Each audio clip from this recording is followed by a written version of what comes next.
22 सितंबर 1907 पंजाब के लायलपुर जिले के बंगा गांव में एक बच्चे का जन्म हुआ। किसी को नहीं पता था कि यह बच्चा आने वाले समय में भारत की आजादी का ऐसा योद्धा बनेगा जो मौत से भी बड़ी हिम्मत दिखाएगा। उस बच्चे का नाम था भगत सिंह। भगत सिंह का बचपन आम बच्चों जैसा नहीं था। उनके परिवार में पहले से ही आजादी के लिए लड़ने वाले लोग थे। जब वे छोटे थे तभी जलियांवाला बाग हत्याकांड हुआ। हजारों बेगुनाह भारतीयों को अंग्रेजों ने गोलियों से भून डाला। उस घटना ने भगत सिंह की आत्मा को झकझोर दिया। कहा जाता है कि अगले ही दिन छोटे से भगत सिंह बाग में जाकर मिट्टी की मुट्ठी उठाकर लाए और कहा, यह मिट्टी मुझे आजादी की लड़ाई लड़ने की कसम देती है। भगत सिंह बहुत तेज दिमाग के थे। किताबें पढ़ना उनका सबसे बड़ा शौक था। वे दिन रात आजादी, क्रांति और समाजवाद पर किताबें पढ़ते।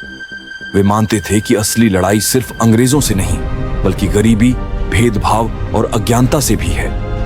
उनका विश्वास था क्रांति की तलवार विचारों की शार्पनिंग से तेज होती है। क्रांति का रास्ता 1928 में एक ऐसी घटना हुई जिसने भगत सिंह की जिंदगी बदल दी। लाला लाजपत राय पर अंग्रेज पुलिस ने लाठीचार्ज किया जिससे उनकी मौत हो गई। यह खबर सुनकर भगत सिंह आगा बबूला हो उठे। उन्होंने ठान लिया कि अब अंग्रेजों को जवाब देना ही होगा। उन्होंने अपने साथियों के साथ मिलकर अंग्रेज अफसर सॉन्डर्स को गोली मारी। यह घटना पूरे भारत में गूंज उठी।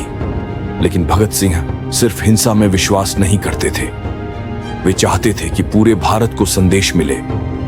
इसलिए 1929 में उन्होंने और बटुकेश्वर दत्त ने सेंट्रल असेंबली में बम फेंका। यह बम किसी को मारने के लिए नहीं था बल्कि जगाने के लिए था। बम फेंकने के बाद वे खुद गिरफ्तारी देने पहुंचे। उन्होंने कहा, हमने बम मारा है ताकि बहरे कान सुन सकें। भगत सिंह ने जेल में भी लड़ाई जारी रखी। उन्होंने भूख हड़ताल की ताकि भारतीय कैदियों को अंग्रेज कैदियों जैसी सुविधाएं मिले। 63 दिन तक भूख हड़ताल करके उन्होंने अंग्रेजों को हिला दिया। मुकदमे के दौरान भी वे निडर खड़े रहे। वे जानते थे कि उन्हें फांसी होगी, लेकिन चेहरे पर कभी डर नहीं आया।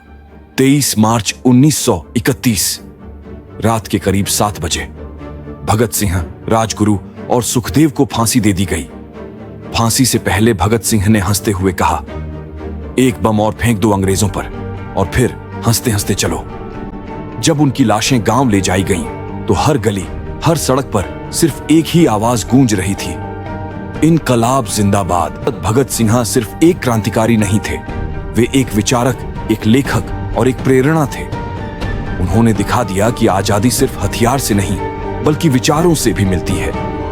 आज 28 सितंबर को हम उनके जन्मदिन पर उन्हें नमन करते हैं। भगत सिंह हमें यह सिखाते हैं कि सच्चा देशभक्त वही है जो समाज को बदलना चाहता है, जो बराबरी चाहता है और जो अन्याय के सामने कभी झुकता नहीं। उनकी शहादत ने करोड़ों भारतीयों के दिलों में आजादी की लौ जलाई और वही लौ आखिरकार 1947 में भारत को आजाद कर गई। भगत सिंह सिर्फ एक नाम नहीं है, वह एक सोच है, एक क्रांति है, एक जज्बा है। और जब तक भारत में एक भी नौजवान सांस ले रहा है, भगत सिंह जिंदा है। जय हिंद, वंदे मातरम।